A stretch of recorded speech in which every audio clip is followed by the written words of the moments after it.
بسم اللہ الرحمن الرحیم، الحمدللہ رب العالمین والصلاة والسلام علی رسول الکریم، اما بعد۔ یہ آیت کی تفسیر چل رہی تھی وَمِنَ النَّاسِ مَن يَقُولُ آمَنَّا بِاللَّهِ وَبِالْيَوْمِ الْآخِرِ۔ یہ آیت کریمہ منافقین کے بارے میں نازل ہوئی ہے۔ منافقین زبان سے تو کہتے تھے آمنا باللہ وبالیوم الآخر، ہم اللہ پر ایمان لائے، آخرت پر ایمان لائے، لیکن وہ لوگ زبان سے کہنے سے مومن نہیں ہو سکتے۔ ایمان لانے کے لیے ضروری ہے اقرار باللسان کے ساتھ تصدیق بالجنان، اور تصدیق بالجنان کے ساتھ ساتھ میں العمل بالجوارح بھی ضروری ہے۔ تو منافقین صرف زبان سے تو کہتے تھے، حالانکہ وہ لوگ ظاہری طور پر عمل بھی کرتے تھے، نماز بھی پڑھتے تھے مسلمانوں کے ساتھ، لیکن دل میں ان کے ایمان نہیں تھا، اس لیے وہ مومن نہیں تھے۔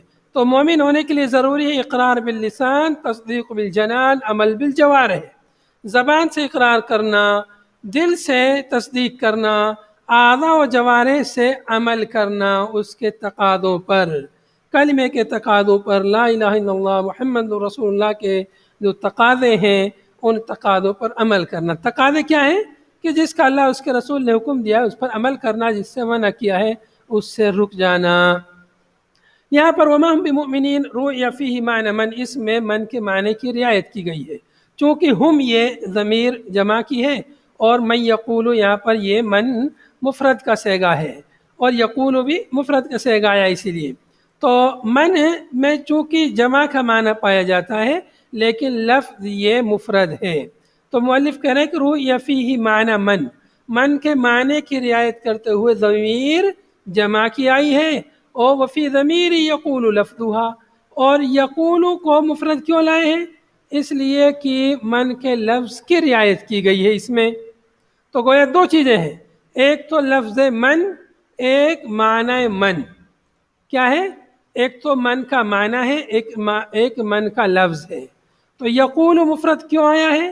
اس لیے کہ اس کے پاس میں من مفرد ہے، اور ہم ضمیر یہ جمع کی کیوں آئی ہے، لوٹ رہی ہے من کی طرف، کیوں آئی ہے؟ اس لیے کہ من کے اندر جمع کا معنی ہے، تو معنی کی رعایت کرتے ہوئے اس کو جمع کی ضمیر لائی گئی ہے۔ آگے فرمایا، یہاں تک تفسیر ہو گئی تھی، آگے فرمایا یخادعون اللہ والذین آمنوا، یہ منافقین اللہ کو اور مومنین کو دھوکہ دینا چاہتے ہیں، اللہ تعالیٰ کو اور مومنین کو دھوکہ دینا چاہتے ہیں۔ یخادعون اللہ، اللہ کو دھوکہ دیتے ہیں اور مومنین کو دھوکہ دیتے ہیں، چونکہ اللہ کو کوئی دھوکہ دے نہیں سکتا، لیکن بظاہر طور پر یہ لوگ دھوکہ دیتے ہیں اپنے کفر کے ذریعے، اپنی عیاری اور مکاری کے ذریعے، اپنے مکر و فریب کے ذریعے یہ مومنین کو، مسلمانوں کو دھوکہ دینا چاہتے ہیں۔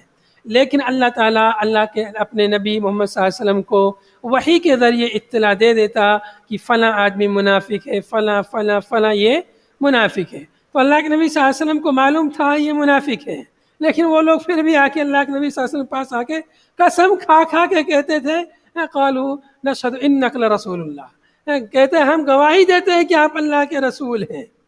اللہ کے نبی صلی اللہ علیہ وسلم کو پتہ ہوتا تھا یہ لوگ جھوٹ بول رہے ہیں، تو اس طرح سے وہ لوگ رسوا ہوتے تھے، دنیا میں بھی ذلت ان کے لیے اور آخرت میں بھی درک اسفل ان کے لیے جہنم میں ہے۔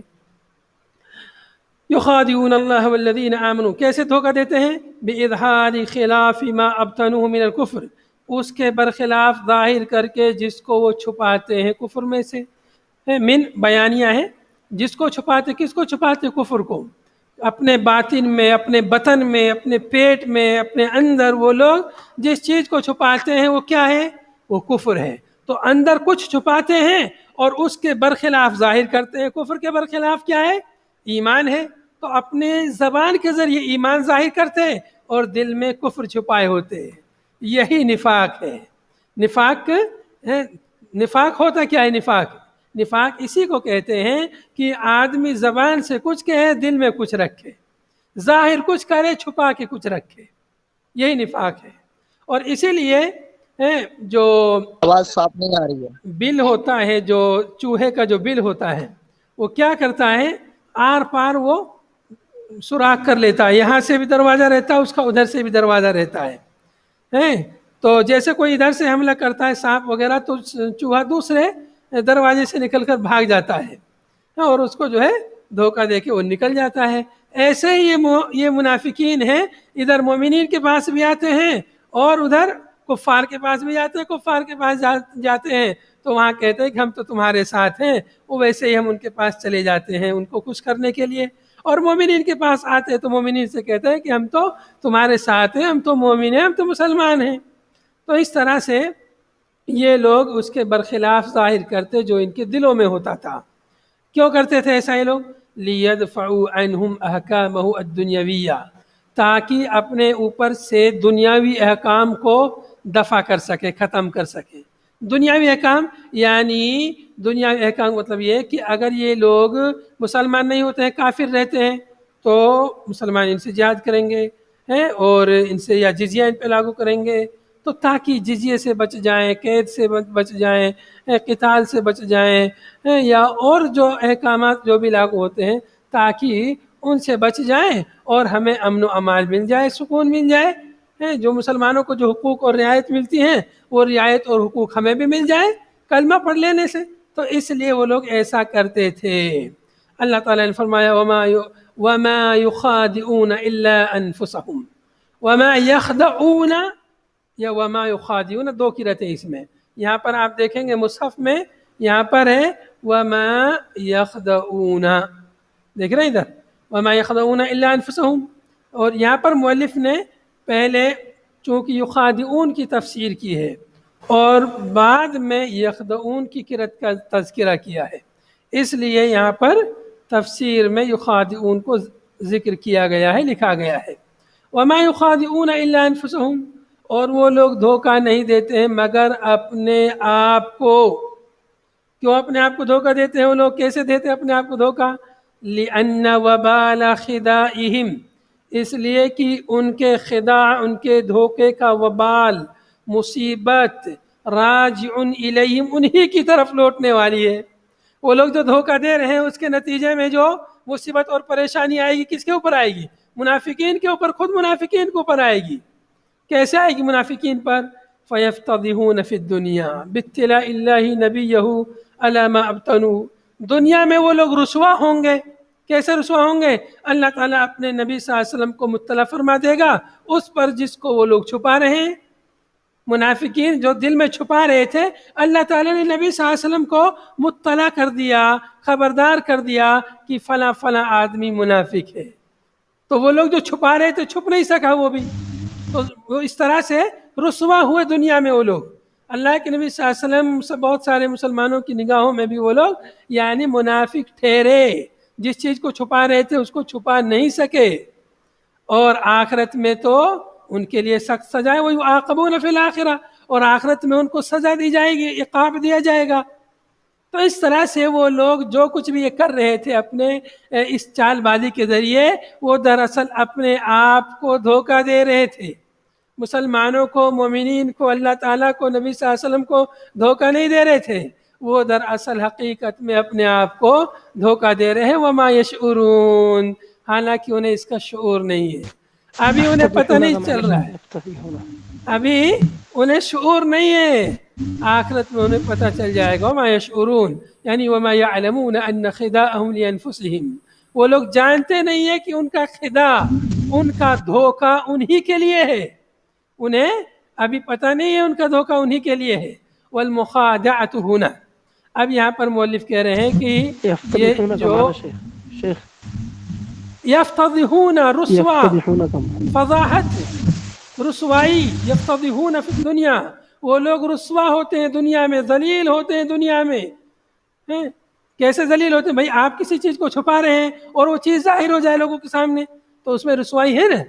تو منافقین چھپاتے تھے اپنے کفر کو، مسلمانوں سے اپنے کفر کو چھپاتے تھے۔ اللہ تعالیٰ نے اپنے نبی صلی اللہ علیہ وسلم کو وحی کے ذریعے بتلا دیا کہ فلاں آدمی منافق ہے، فلاں منافق ہے۔ نبی صلی اللہ علیہ وسلم کو پتہ تھا فلاں فلاں منافق ہے، تو منافقین کو بھی پتہ چل گیا کہ نبی صلی اللہ علیہ وسلم کو پتہ ہے ہم منافق ہیں، تو رسوا ہوئے اس طرح سے، دنیا میں بھی رسوا ہوئے اور آخرت میں ان کے لیے سب سے بڑی رسوائی ہے، ان کے لیے عذاب ہے نا ختم ہونے والا۔ ان المنافقین فی الدرک الاسفل من النار، منافقین جہنم کے سب سے نچلے گڑھے میں ہوں گے۔ والمخادع، یہاں پر یہ جو آیا ہے یخادعون، یہ کس باب سے ہے؟ باب مفاعلہ سے ہے۔ ہے، اور مفاعلہ کے اندر کیا معنی پایا جاتا ہے؟ مشارکت کا معنی پایا جاتا ہے، مشارکت کا، یعنی دونوں طرف سے۔ تو مؤلف کرے والمخادعۃ ہنا من واحد، یہاں پر مخادعہ ایک ہی جانب سے ہے۔ یخادعون وہ لوگ دھوکہ دیتے ہیں، یعنی صرف منافقین دھوکہ دیتے ہیں مومنین کو اور اللہ تعالیٰ کو۔ ایسا نہیں ہے کہ اللہ تعالیٰ بھی ان کو دھوکہ دیتا ہو، نہیں، بلکہ منافقین دھوکہ دیتے ہیں اللہ تعالیٰ کو اور مومنین کو۔ والمخادعۃ ہنا من واحد، اس کی مثال عربی زبان میں ہے کہ مخادعہ صرف اسی معنی کے لیے نہیں کہ مشارکت، اس کے اندر ایک جانب سے بھی معنی پایا جاتا ہے۔ ضروری نہیں ہے کہ دونوں طرف کا معنی مشارکت اس میں پائی جائے، حالانکہ یہ معنی ہے لیکن ایسا ضروری نہیں ہے، قاعدہ کلیہ نہیں ہے، ایک جانب سے بھی معنی اس میں پایا جاتا ہے۔ جیسے مثال عربی زبان میں جیسے کہ عاقبت اللص، عاقبت اللص، میں نے چور کو سزا دی۔ ایسا نہیں کہ میں نے چور کو سزا دی اور چور نے مجھے سزا دی، نہیں، بلکہ میں نے چور کو سزا دی اس لیے کہ اس نے چوری کی ہے، اس لیے اس کو سزا دی ہے۔ تو یہ عاقبت، یہ بھی معاقبہ مفاعلہ کے وزن پر ہے، لیکن ایک طرف کا معنی اس میں پایا جا رہا ہے، مشارکت کا معنی اس میں نہیں ہے۔ ایسے ہی یہاں بھی مخادعہ میں بھی ایک ہی جانب کا معنی ہے، مشارکت کا معنی نہیں ہے۔ وَذِكْرُ اللَّهِ فِيهَا تَحْسِينٌ، یہاں پر جو اللہ کا ذکر کیا گیا ہے، یخادعون اللہ، حالانکہ اللہ کو کوئی دھوکہ تھوڑی دے سکتا ہے، وہ لوگ اللہ کو دھوکہ دے سکتے ہیں۔ مؤلف کہہ رہے کہ یہاں پر تحسین ہے، اس میں اچھائی ہے کہ وہ لوگ دھوکہ دینا چاہتے ہیں، حالانکہ اللہ کو دھوکہ نہیں دے سکتے۔ وفی قراءۃ وما یخدعون، ایک قرأت میں اس کو وما یخدعون پڑھا گیا ہے، یخادعون، اور وہی قرأت یہاں پر اصلی قرأت ہے۔ یہاں پر آپ دیکھیں گے مصحف میں ادھر وما یخدعون الا انفسهم، یہی اصلی قرأت ہے مصحف میں، لیکن مؤلف کے پاس جو مصحف تھا اس میں یخادعون تھا، اس لیے انہوں نے کہا وفی قراءۃ وما یخدعون، تو گویا کہ اس میں دو قرأت ہیں۔ تو وما یخدعون جب رہے گا تو اس میں مشارکت کا معنی نہیں رہے گا، اور وہ لوگ دھوکہ نہیں دیتے مگر اپنے آپ کو۔ اچھا، فی قلوبہم مرض، ان کے دلوں میں مرض ہے، بیماری ہے۔ کیسی بیماری ان کے دلوں میں؟ شک و نفاق، ان کے دلوں میں شک و شبہ اور نفاق اور مکر و فریب کی بیماری ہے۔ فَهُوَ يُمْرِضُ قُلُوبَهُمْ، یہ شک اور نفاق ان کے دلوں کو بیمار کر دیتا ہے، اے یضعفها، یعنی ان کے دلوں کو کمزور کر دیتا ہے۔ فَزَادَهُمُ اللَّهُ مَرَضًا، چنانچہ اللہ تعالیٰ نے بھی ان کے مرض کو اور زیادہ کر دیا، اس میں مزید اضافہ کر دیا۔ کیوں اضافہ کر دیا؟ بما انزلہ من القرآن لکفرہم بھی، کیسے اضافہ کیا؟ اللہ تعالیٰ نے قرآن نازل کیا تو یہ لوگوں نے انکار کر دیا، تو جتنا زیادہ انکار کریں گے، کفر کریں گے، اتنا ہی زیادہ ان کا مرض بڑھتا جائے گا۔ بما انزلہ، سبب بیان ہوا اس کا، ان کے مرض میں اضافے کا، اس کے ذریعے سے جو اللہ تعالیٰ نے قرآن پاک نازل کیا اس کا پھر انہوں نے کفر کیا، لکفرہم بھی، ان کا اس قرآن کا کفر کرنے کی وجہ سے ان کا مرض اور بڑھ گیا، ان کے مرض میں، بیماری میں مزید اضافہ ہوا۔ وَلَهُمْ عَذَابٌ عَلِيمٌ، اور ان کے لیے دردناک عذاب ہے۔ وَلَهُمْ، ان منافقین کے لیے دردناک عذاب، علیم مؤلم، المناک عذاب ہے۔ کیوں عذاب ہے ان کے لیے؟ بما كانوا یکذبون، اور بما كانوا یکذبون، اس سبب سے کہ جو وہ لوگ جھٹلاتے تھے۔ اس میں بھی دو قرأت ہیں، یکذبون اور یکذبون، دو قرأت ہیں۔ یکذبون کا معنی تشدید کے ساتھ معنی ہوگا اے نبی اللہ، یکذبون نبی اللہ، یہ ان کے لیے دردناک عذاب کیوں ہے؟ اس لیے کہ اللہ کے نبی کو جھٹلاتے تھے۔ اور اگر تخفیف کے ساتھ پڑھیں گے بما كانوا یکذبون ہے تو معنی ہوگا اے فی قولہم آمنا، تو معنی ہوگا کہ یہ عذاب ان کے لیے دردناک عذاب اس وجہ سے ہے کہ وہ لوگ جھوٹ بولتے تھے اپنے قول آمنا میں۔